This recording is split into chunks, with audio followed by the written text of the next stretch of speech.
I wasn't supposed to end up driving Uber, at least not according to my family. To them, it was proof that I had failed at life, a running joke they threw around at every family gathering. My uncle would clap me on the back and say, "Hey, look everyone, the chauffeur arrived."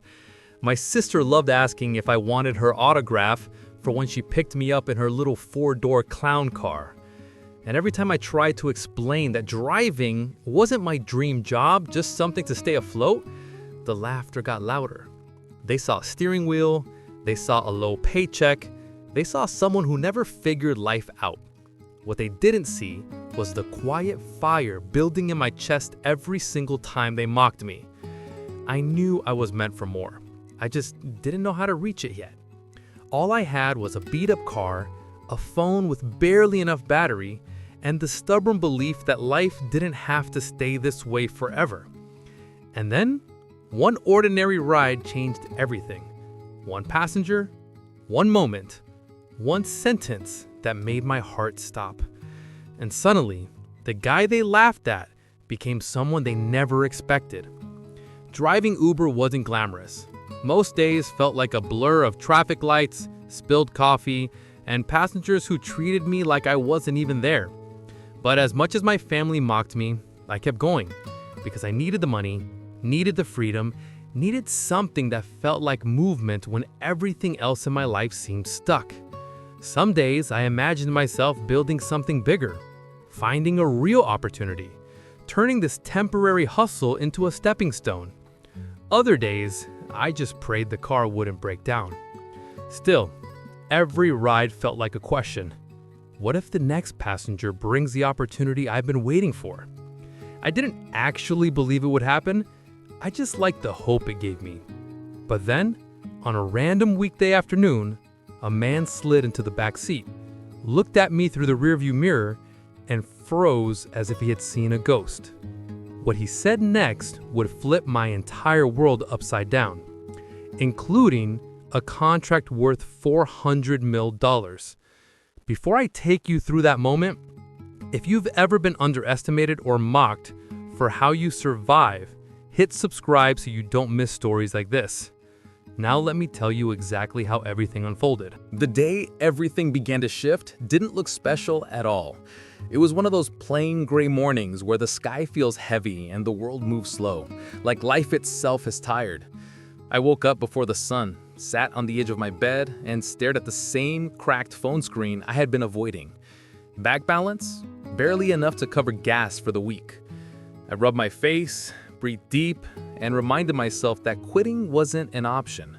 Uber might not have been glamorous, but it kept the lights on. And honestly, after months of my family mocking me nonstop, part of me wanted to prove, if not to them, at least to myself, that I could survive anything life threw at me.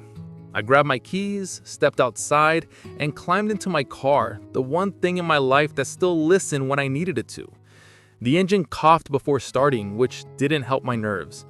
I opened the app, went online, and waited for that first ping. It came almost instantly. A pickup 10 minutes away near a coffee shop. I drove there half awake, repeating the same routine I always did. Check the mirrors, glance at the back seat, turn the music down, fake a smile. And then I pulled up. The passenger was already waiting outside.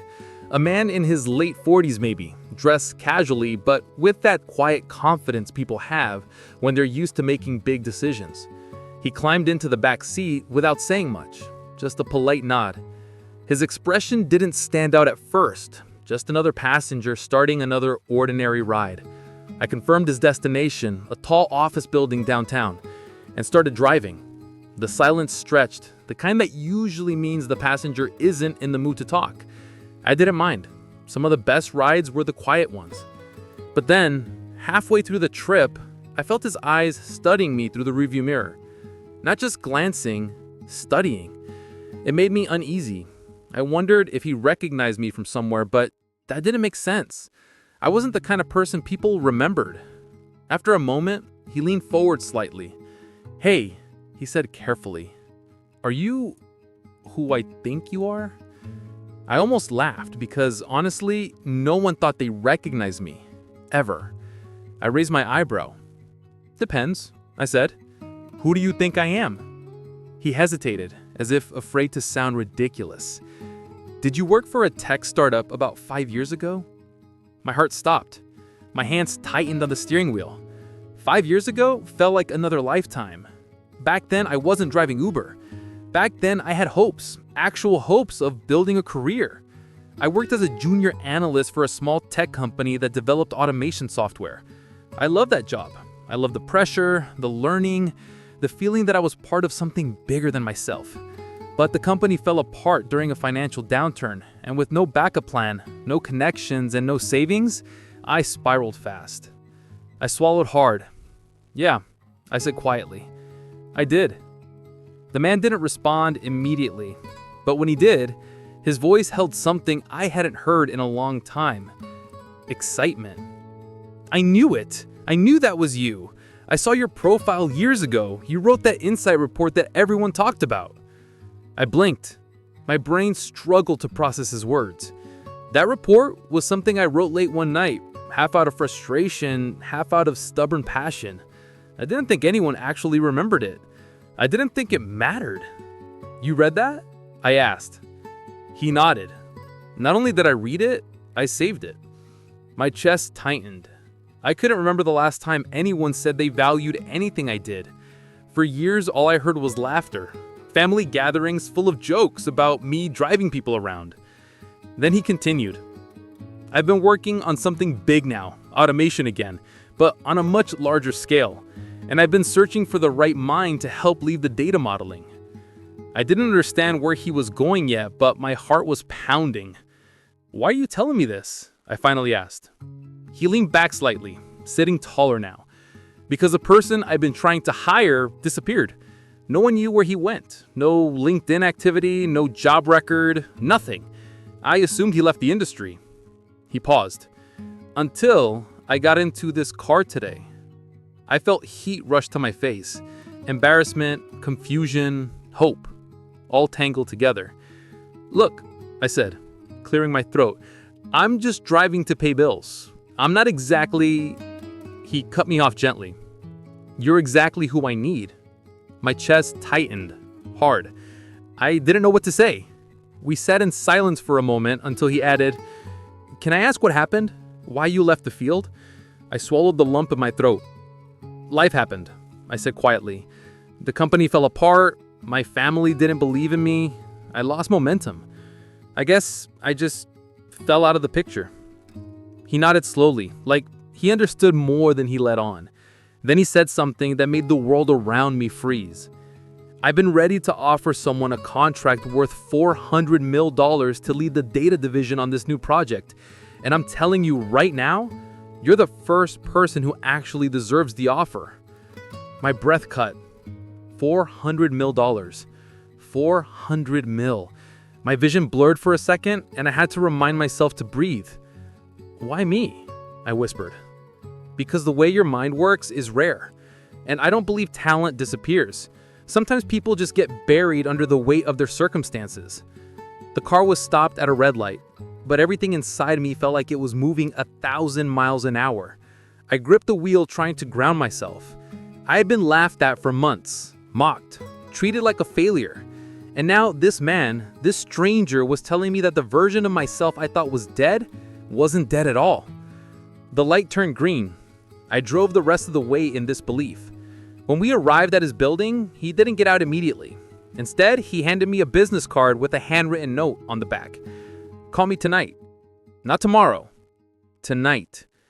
Opportunities like this don't wait. Then he stepped out and disappeared into the crowd. I sat in my car long after he stepped out, staring at the business card in my hand like it was some kind of optical illusion. My fingers traced the embossed letters over and over again, trying to make sense of the moment. $400 million. A contract worth $400 million. I kept repeating it silently, but my brain refused to accept it as reality. How could someone go from being mocked for driving strangers around to being offered a life-changing chance like that? It didn't feel real. It didn't feel possible. And yet the card was right there in my hand. His handwriting on the back looked rushed, like he didn't even want to risk losing another second before telling me to call him. I sat there breathing in short, shaky breaths, my chest tight, my thoughts scrambled. Cars passed by, people walked past. The city kept moving, but for me, everything had stopped. I finally placed the card gently on the cup holder like it was made of glass, and I leaned back, running both hands over my face. I wanted to believe this was the breakthrough I had been praying for, but another part of me, the part shaped by years of disappointment, whispered that it might all fall apart, that maybe he was confused, that maybe he'd change his mind, that maybe it wasn't real. Still, for the first time in years, hope felt louder than fear. I turned off the Uber app, drove home, and spent the entire drive replaying the conversation in my head. Every word he said echoed like it had been carved into stone. "You're exactly who I need." When I pulled into the driveway, my sister was outside scrolling on her phone. She didn't look up until I stepped out of the car. "Rough day, chauffeur?" she said with a smirk. Normally her jokes stung, but today they just bounced off. I didn't even respond. Her smile faded slightly when she realized I wasn't taking the bait. I walked past her without a word, clutching the card in my pocket like it was oxygen. Inside the house, my uncle was watching TV. He saw me pass by and yelled, "How many stars you get today? Hope nobody puked in your back seat again."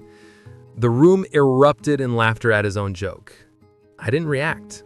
Not a single muscle in my face moved. And that scared them more than if I had snapped back. My silence told them something had shifted, even if they didn't understand what. I went to my room, locked the door, and sat on the edge of my bed with the card in my lap. I stared at it for a long time, feeling the weight of it settle into my bones. Then I grabbed my laptop and did what any rational person would do. I looked him up, and what I found nearly made my legs give out. He wasn't just some random businessman. He was the CEO of a rapidly growing tech company I had admired for years. Articles, interviews, features, his name appeared everywhere. Innovations, expansions, big contracts, major moves. Everything about him screamed real, serious, successful. And he had chosen me. Me. The guy whose family made memes out of his Uber job. The guy who was one car breakdown away from total disaster. The guy who thought his career was over 5 years ago. I spent hours researching the company, reading about their new automation project, studying their mission, their goals, their tech stack. This wasn't just a job opportunity. This was the kind of project people built entire careers around. The kind of project that rewired entire industries. The kind of project I used to dream about before life hit me like a freight train. By the time the sun started to set, my nerves were a mess. My hands were trembling, my stomach felt twisted into knots. I kept picking up the card and putting it down again like I was afraid it would disappear if I blinked. He told me to call that night. Not tomorrow, not next week, tonight. But what would I even say? "Hey, remember me?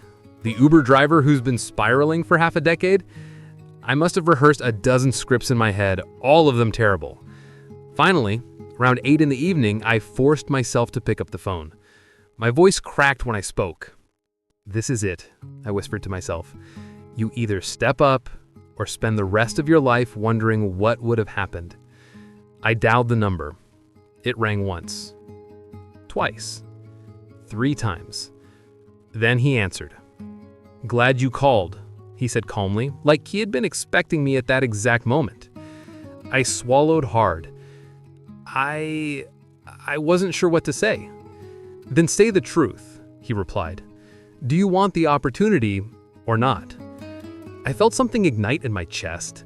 "I do," I said. My voice was steady now, clear. He took a breath. "Good, because I've already spoken with my team. I told them I found the person I've been looking for." My breath caught. "Look," he continued, "I'll be transparent. This contract is intense. High pressure, high expectations, but also high reward. I meant what I said about the $400 million offer. If you can deliver, it's yours." I stood up instinctively, pacing in tiny circles around my room like the floor was electrified. "What would you need from me first?" I asked. Your mind. Your ideas. The same analytical fire you showed in that report years ago. I want you to lead the data modeling division for our automation project. Not assist, not shadow. Lead. My heart thumped so loud I worried he could hear it through the phone. But I've been out of the field for so long. What if I'm not... Stop, he said sharply.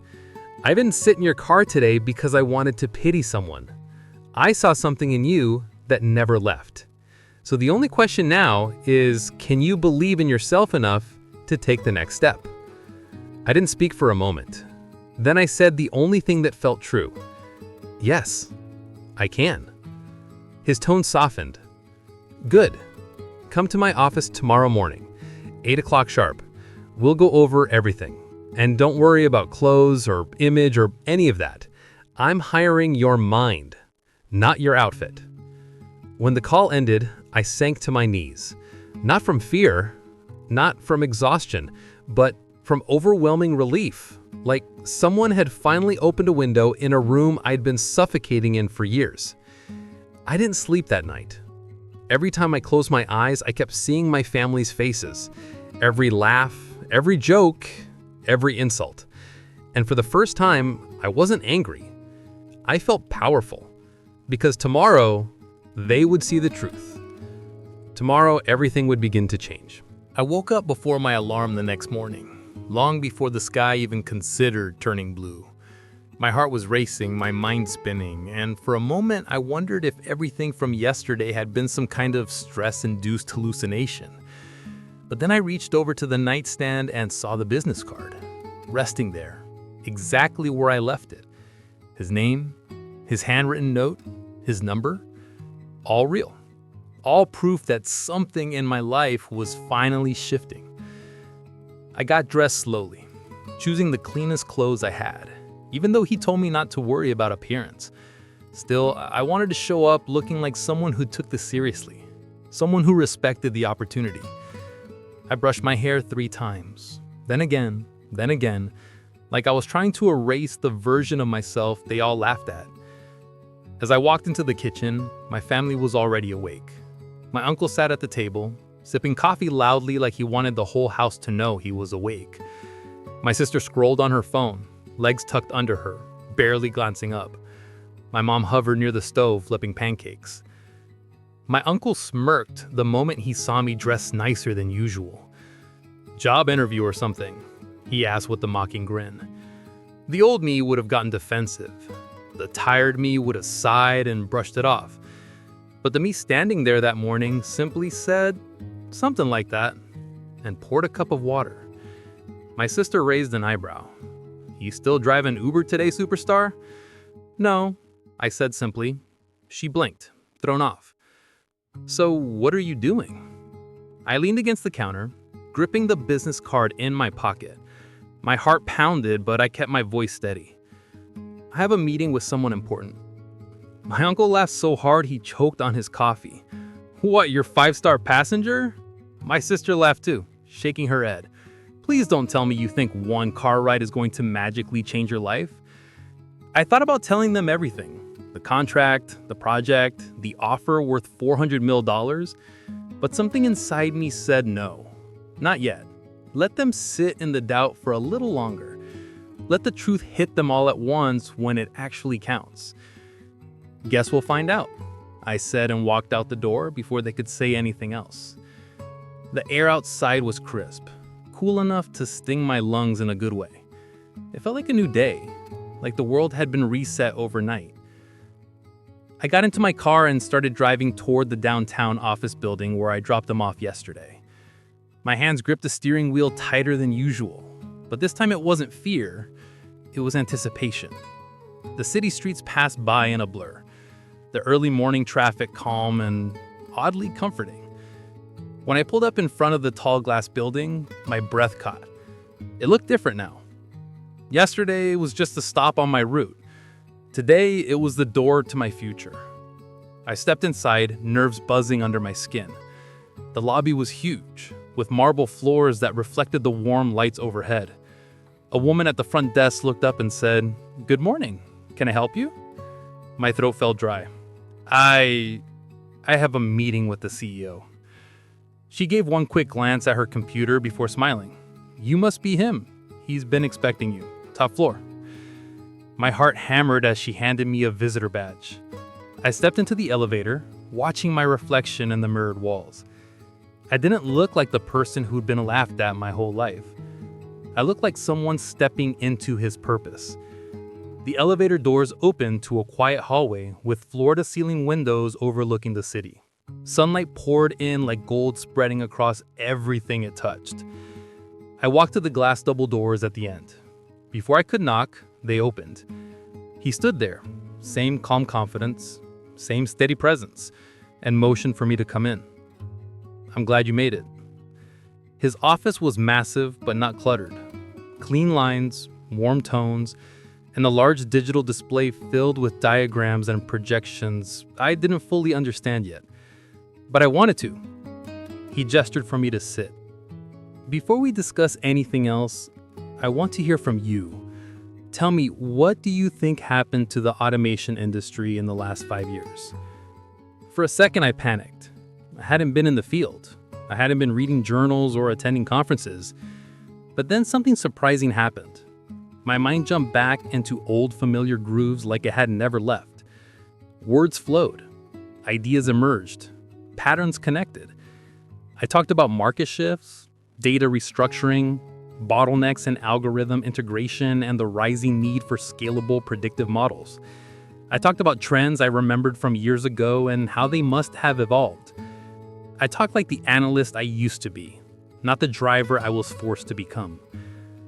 When I finished, the room went silent. He leaned back in his chair with a look I couldn't quite interpret.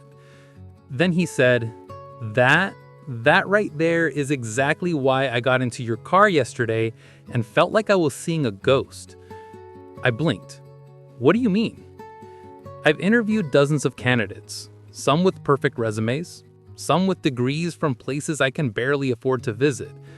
But none saw the industry the way you just articulated. He stopped, turning to face me. Your brain didn't die when your career took a hit. It just went into survival mode. Now, we bring it back. I felt a heat spread behind my eyes. I wasn't going to cry, but the gravity of his words hit me in a way nothing had in years. He continued, Before I show you the contract, I need to ask, are you ready to step into something bigger than anything you've done before? I didn't hesitate. Yes. He smiled. Good. He tapped the button on his desk, and the digital file appeared on the screen. This is the preliminary contract for $400 million over the duration of the project. My breath escaped in a shaky rush.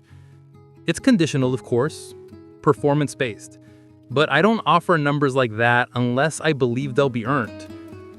I stood frozen, staring at the screen. 400 mil, a number I never expected to see next to my own name. Then he did something unexpected. He closed the document and said, But before we finalize anything, there's one thing I need you to do. My heartbeat stumbled. What's that? Stop driving Uber. You don't belong behind the steering wheel.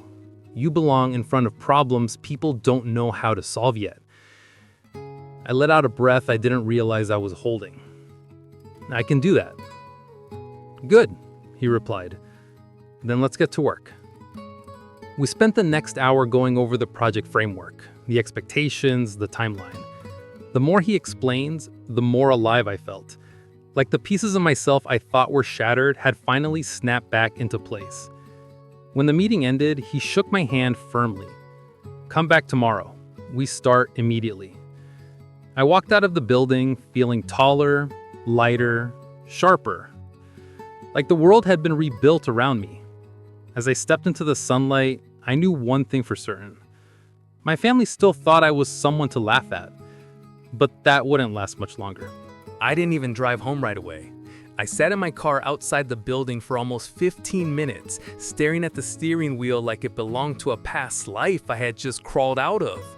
The same steering wheel my family mocked. The same car they joked would be my forever office. And yet, it was inside this car, because of this car, that everything had changed. One ride, one person, one moment that cracked my entire world open. Eventually, I started the engine and pulled onto the main road, but something felt different. The city looked brighter. The traffic sounded softer. For the first time in years, my chest wasn't heavy. I drove home in a daze, replaying the meeting in my head. His words echoed like they were carved into stone. You don't belong behind the steering wheel. When I pulled into the driveway, my uncle was outside grilling something that smelled burnt long before it looked it. My sister sat nearby, scrolling on her phone again. They both looked up when I stepped out of the car. My uncle smirked. Long shift, he said. I didn't answer. My sister narrowed her eyes. Where were you? You look weird, like taller. I shrugged. Had a meeting. My uncle let out a loud laugh. What, with your boss at Uber? Did he promote you to head of car cleaning? My sister chuckled under her breath. Normally, those jokes would sting, but today they barely registered. Today, I had something they couldn't touch. Actually, I said, I quit. The way both of them froze was better than any apology they could ever give me. My uncle lowered the spatula as if someone had unplugged him from reality. You quit? My sister blinked hard. Wait, quit as in no more Uber? No more Uber, I said calmly. My uncle shook his head. Then what are you gonna do? You don't have anything else lined up. I looked them straight in the eye. Yeah, I do. They waited for an explanation, but I didn't give them one. Not yet. I just walked past them and headed inside. My mom was in the kitchen wiping down the counter when I came in. She looked up, her eyes tired but warm. You're home early, she said softly. Everything okay? Yeah, everything's good. She paused, studying my face. You seem different. I smiled. I think I am. She looked like she wanted to ask more, but instead she nodded slowly, as if trusting that whatever was happening didn't need to be forced out of me. Later that night, I lay in bed staring at the ceiling, unable to sleep again. But this time wasn't fear or stress keeping me awake. It was excitement. It was possibility. It was the weight of a chance I never thought I would get. I kept thinking about the project, about the idea of leading a division, about building something that mattered again, and about how tomorrow I would step into an office not as a rideshare driver, but as someone chosen for his mind. The next morning, I woke up early, dressed clean and simple, and drove back to the building. The receptionist greeted me with a smile that felt less formal this time. She's in the conference room, she said. They're waiting for you. They? That word hit me like a wave. I walked down the hall, my footsteps soft against the carpet. When I opened the door, 5 people were already seated around the table. Engineers, analysts, project managers, all looking up at me as if I belonged there. He stood at the head of the table and said, Everyone, this is the person I told you about. A man on the left nodded respectfully. A woman on the right smiled as she adjusted her glasses. No one looked confused. No one questioned why I was there. No one saw an Uber driver. They saw someone worth bringing into the room. He gestured for me to sit beside him, and when I did, he began outlining the full scope of the automation project. It was bigger than I imagined. Massive data pipelines, real-time predictive modeling, integration with enterprise systems I hadn't touched in years. And yet, as he spoke, something incredible happened. My brain came alive. The more technical the conversation became, the more my instincts returned, as if the years spent driving had been a pause button rather than an ending. I asked questions. I offered suggestions, and every time I spoke, the room listened, not politely, genuinely. After the meeting ended, he pulled me aside and asked, "How do you feel?" I felt like I was asleep for 5 years and finally woke up.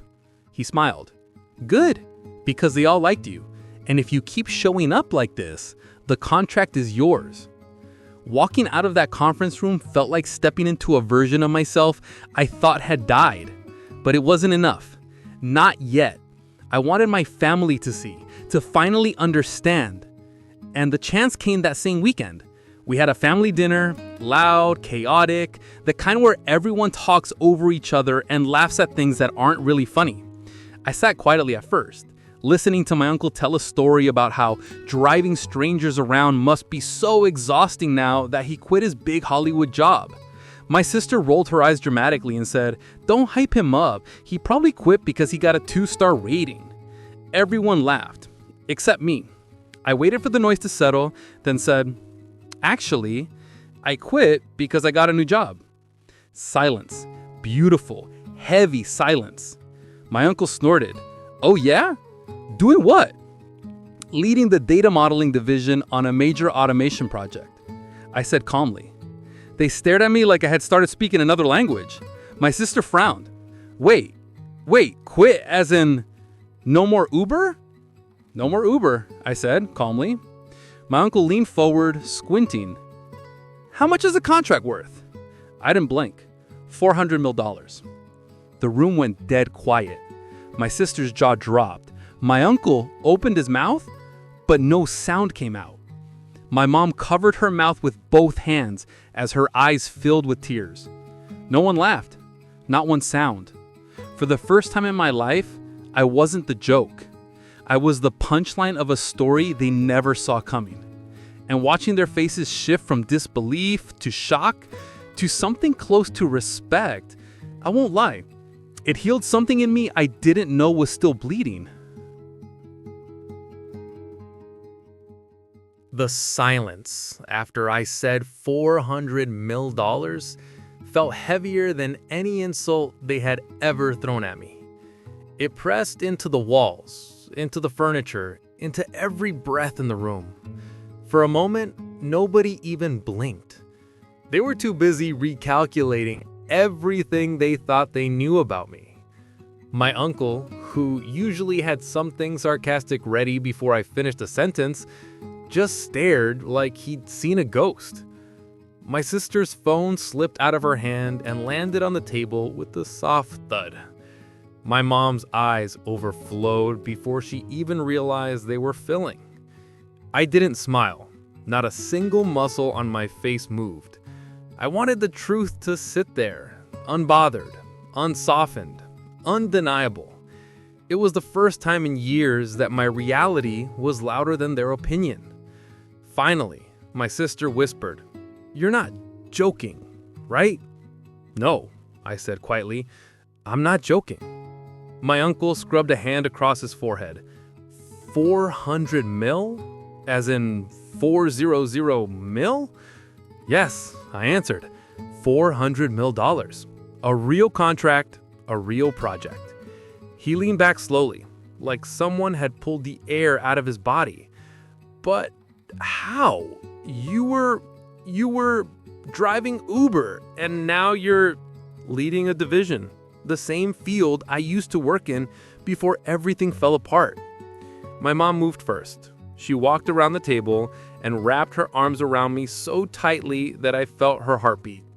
"I knew you were meant for more," she whispered into my shoulder, even though she had doubted me many times without meaning to.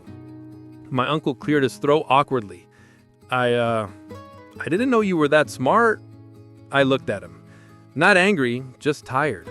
I didn't stop being smart. I just hit a rough patch, and you all assumed the rough patch was where I belonged. He didn't argue.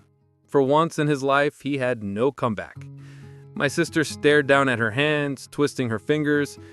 "I shouldn't have made fun of you," she said quietly. "I thought you were wasting your life." I took a slow breath. "I get it," I said. "But sometimes people are rebuilding when it looks like they're falling apart."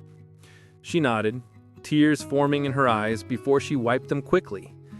That night changed everything in the house. The laughter that once targeted me turned into silence, then into careful respect, and eventually into something closer to admiration. But I didn't let their reaction define me.